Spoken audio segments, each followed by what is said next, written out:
الحمدللہ رب العالمین والصلاة والسلام علی سید الانبیاء والمرسلین اما بعد فاعوذ باللہ من الشیطان الرجیم بسم اللہ الرحمن الرحیم الصلاة والسلام علیک رسول اللہ وعلی آلک واصحابک یا حبیب اللہ۔ حدیث مبارکہ میں ہے کہ پچھلی امتوں میں ایک شخص، اس کا یہ طریقہ کار تھا، اس کا یہ انداز تھا کہ جب وہ کسی کو قرض دیتا، کسی کے ساتھ خرید و فروخت کرتا تو بڑی نرمی کے ساتھ پیش آتا تھا، اپنے غلاموں کو بھیجتا قرض وصولی کے لیے، تو ان کو کہتا کہ اگر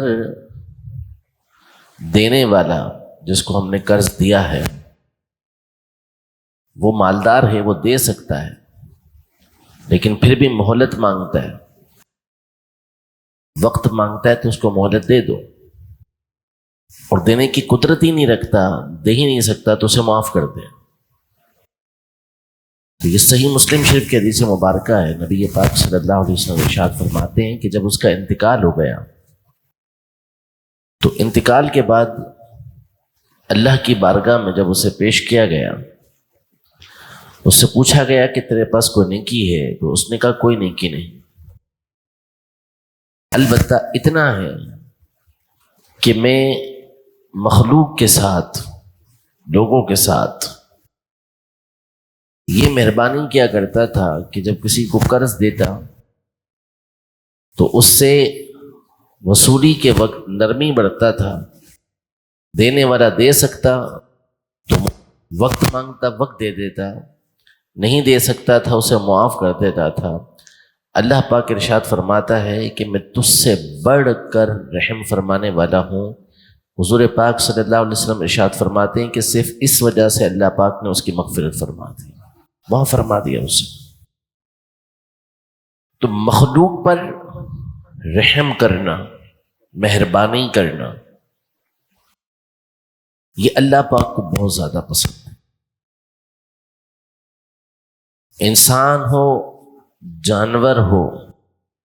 جب بندہ ان کے ساتھ مہربانی کرتا ہے تو اللہ پاک اس کا بدلہ ضرور عطا فرماتا ہے۔ بہت ساری حدیثیں اس حوالے سے موجود ہیں۔ نبی پاک صلی اللہ علیہ وسلم ارشاد فرماتے ہیں الراحمون یرحمہم الرحمن، جو رحم کرنے والے ہیں،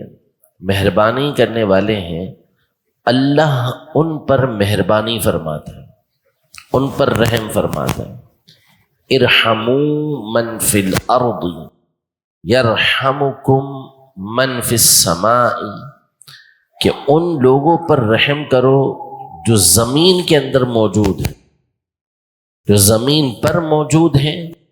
ان پر تم رحم کرو،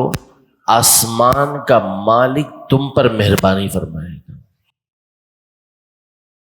نبی پاک صلی اللہ علیہ وسلم یہ ارشاد فرما رہے ہیں، اور ایک حدیث پاک میں ارشاد فرمایا کہ جو رحم نہیں کرتا اس پر رحم نہیں کیا جاتا۔ اب ہمارے یہاں اس کا بالکل عکس ہے، ہم لوگوں کے لیے آسانیاں پیدا کرنے کی بجائے، لوگوں پر رحم کرنے کی بجائے مشکلات کو پیدا کرتے ہیں۔ تقریر کرنا، گفتگو کرنا، بات چیت کرنا، ڈیبیٹ کرنا، یہ ہر ایک کر سکتا ہے۔ بحث مباحثے میں کسی کو بھی بٹھا دیں، چاہے وہ کوئی وزیر ہو، منسٹر ہو، کوئی سیاستدان ہو، یا کوئی عوامی شخص ہو، بات چیت جب آپس میں کریں گے تو ایسی گفتگو کریں گے کہ اس سے بڑھ کر تو دنیا میں رحم دل کوئی موجود ہی نہیں ہے۔ مخلوق کا سب سے بڑا درد اسی کے دل کے اندر موجود ہے، سارے حل اس کے پاس موجود ہیں، لیکن جب عملی زندگی کے اندر آتے ہیں تو پھر وہاں پر ہم لوگوں کے لیے مشکلات کو پیدا کرنے والے۔ آج کا دور ہمارے بالخصوص ملک کے اندر اور دیگر جگہ پر بھی، دیگر ممالک میں بھی لوگوں کے لیے مشکلات کا دور ہے، مشکلات لوگوں کو پیش آتی ہیں۔ اب بجائے مشکلات کو حل کرنے کے، مشکلات کو دور کرنے کے، لوگوں کے لیے آسانیاں پیدا کرنے کے لیے ہر شخص مزید اس میں مشکل پیدا کرنے کا سبب بن جاتا ہے۔ تو اب باتیں آپ بھی بہت ساری کر سکتے ہیں، مثالیں آپ بھی بہت ساری دے سکتے ہیں آج کے دور کے حساب سے، لیکن اصل یہ ہے کہ کیا ہم تعلیمات اسلامیہ پر، دین کی تعلیمات پر عمل کرتے ہوئے اپنے طور پر کسی کی مشکل کو دور کرنے کی کوشش کر رہے ہیں یا نہیں کر رہے ہیں؟ ایک ہوتا ہے کسی کی مدد کرنا، یہ بھی اللہ پاک کو بہت پسند ہے۔ حدیث پاک میں ارشاد فرمایا کہ بندہ جب تک اپنے بھائی کی مدد میں لگا رہتا ہے، یعنی کسی دوسرے کی مدد کرتا رہتا ہے، اللہ پاک اس کی مدد فرماتا ہے، اللہ پاک اس کی مدد فرماتا رہتا ہے۔ دوسرا، اپنے عمل کے ذریعے، اپنے کاروبار کے ذریعے، خرید و فروخت کے ذریعے بندہ آسانیاں پیدا کرے۔ دینے والا جو آپ سے فروخت، جو آپ سے معاملہ کرنے والا ہے، کچھ چیز آپ سے خریدنے والا ہے، آپ اس کے ساتھ نرمی برتیں، اس کے حالات کو دیکھیں، اس کی کیفیت اور اس کی حال کو دیکھیں۔ اگر اس کی حالت تقاضا کرتی ہے کہ آپ جو چیز دوسروں کو قیمتی چیز ہے، مہنگی دیتے ہیں، تو اس کی حال کے مطابق اسے آپ سستا کر دیں۔ اب 10,000 روپے صدقہ کرتے ہیں، آپ 10,000 صدقہ اپنی جگہ پہ کریں، لیکن اس کی جگہ اگر آپ ان معاملات کے اندر آسانی پیدا کرتے ہیں تو بہت ساروں کے لیے مسائل یہ حل ہوتے چلے جائیں گے۔ تو اپنے اپنے اعتبار سے بندہ سوچتے ہوئے کہ کہاں میں لوگوں کے لیے آسانیاں پیدا کر سکتا ہوں، صدقہ و خیرات کر کے، لوگوں کی مدد کر کے، ان کے ساتھ معاملات کے اندر آسانی کر کے، جس انداز میں بھی میں آسانی پیدا کر سکتا ہوں آسانی پیدا کروں، تو اللہ پاک میرے لیے آسانی پیدا فرمائے گا۔ جامع ترمذی کی حدیث مبارکہ ہے، نبی پاک صلی اللہ تعالیٰ علیہ وسلم نے ارشاد فرمایا، مجھے اپنے کمزوروں کے اندر ڈھونڈو، مجھے اپنے کمزوروں کے اندر ڈھونڈو۔ یعنی اگر مجھے تلاش کرنا چاہتے ہو یا میری محبت چاہتے ہو، میرا قرب چاہتے ہو، میرے قریب ہونا چاہتے ہو،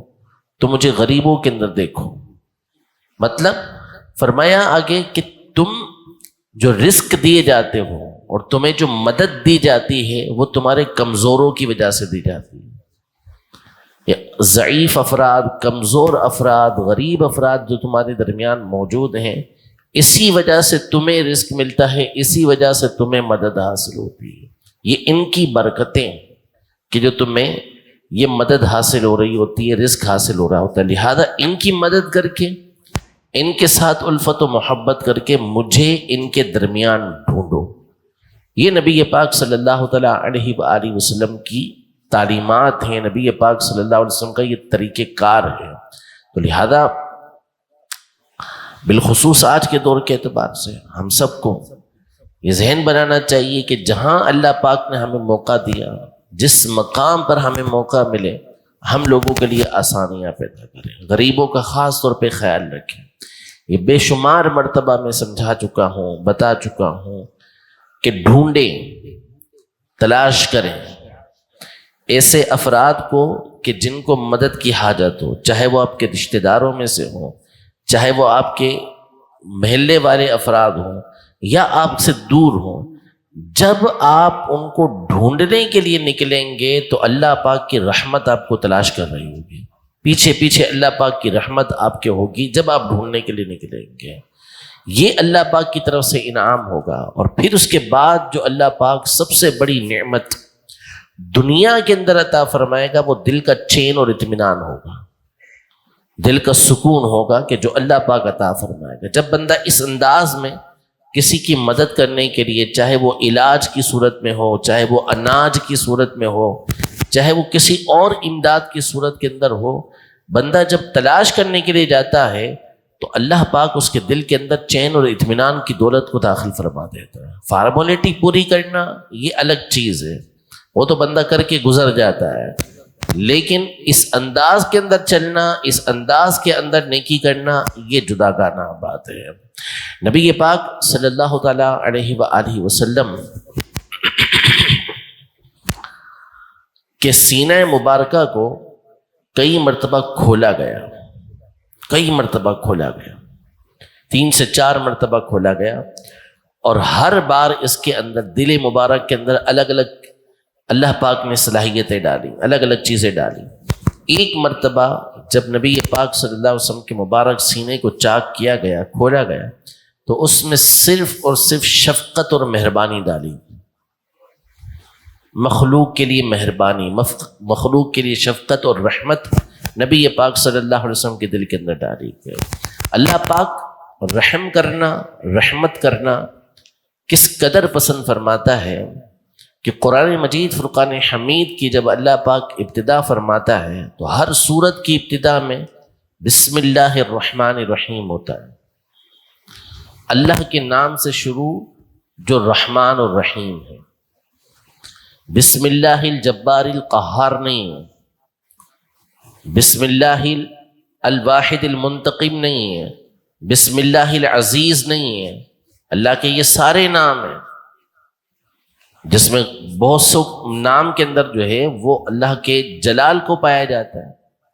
کہ اللہ پاک جلال فرمانے والا بھی ہے، انتقام لینے والا بھی ہے، وہ غالب بھی ہے، وہ بدلہ لینے والا بھی ہے۔ لیکن اللہ پاک نے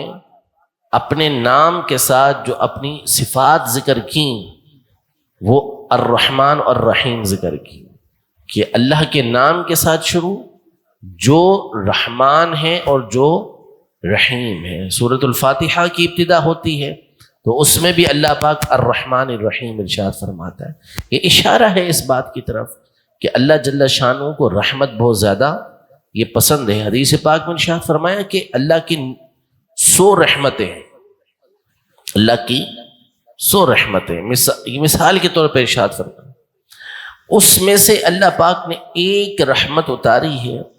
جس کی وجہ سے مخلوق آپس میں ایک دوسرے سے محبت کرتی ہے، ماں بچے سے محبت کرتی ہے، جانور تک ایک دوسرے سے جو محبت کر رہے ہوتے ہیں،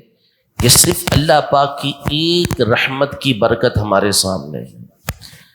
ابتدائی کائنات سے آخر تک بڑے سے بڑے رحم دل کو جو رحم کا جذبہ ملا ہے وہ اللہ پاک کی اسی رحمت کی وجہ سے ہے،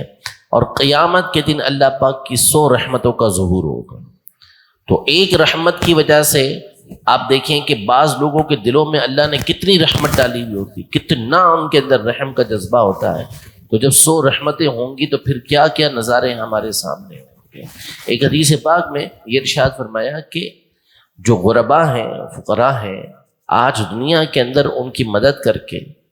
ان کے ساتھ حسن سلوک کرو، کیونکہ کل بروز قیامت یہی بادشاہ ہوں گے، اصل انہی کی بادشاہت ہوگی، اور جنہوں نے ان کے ساتھ اچھا سلوک کیا ہوگا اللہ کی رحمت سے یہ اس کو جنت کے اندر داخل رکھ دیں گے۔ تو اللہ جل شانہ ہم سب کو ہمارے دین کی بہترین تعلیمات پر عمل کرتے ہوئے لوگوں کے لیے شفقت اور مہربانی کا جذبہ بھی عطا فرمائے، اور لوگوں کے لیے آسانیاں پیدا کرنے کی ہمیں توفیق عطا فرمائے۔ کسی اور کو نہ دیکھیں کہ فلاں کیا کر رہا ہے، فلاں کیا کر رہا ہے، حکمران کیا کر رہے ہیں، مہنگائی کر رہے ہیں، یہ کر رہے ہیں، وہ کر رہے ہیں، وہ جو کر رہے ہیں اس کا جواب ہے، جو اس کا حل ہے وہ اپنی جگہ پر ہے، وہ خود جواب دہ ہیں، لیکن کم از کم ہم اپنی ذمہ داریاں تو پوری کریں۔ ہم تو وہ کام نہ کریں نا کہ جس کی وجہ سے لوگوں کے لیے مشکلات پیدا ہوں۔ ہم وہ چیزیں کہ جو ہمارے پاس سستی موجود ہیں اس کو ہم مہنگا کر کے بیچنا شروع کر دیں، اس کے اندر ہم لوگوں کے لیے مشکلات پیدا کر دیں، یہ تو ہم نہ کریں۔ جو ہم آسانیاں پیدا کر سکتے ہیں کم از کم ہم لوگوں کے لیے آسانیاں پیدا کریں۔ رب العزت جل وعلا ہم سب کو عمل کی توفیق عطا فرمائے، عقل سلیم عطا فرمائے، اور نیک اور سچے حکمران اللہ تعالی ہم سب کو عطا فرمائے۔ ہمارے ملک کی پریشانیاں مصیبتیں اللہ پاک دور فرمائے، آمین بجاہ النبی الامین صلی اللہ تعالی علیہ وآلہ وسلم۔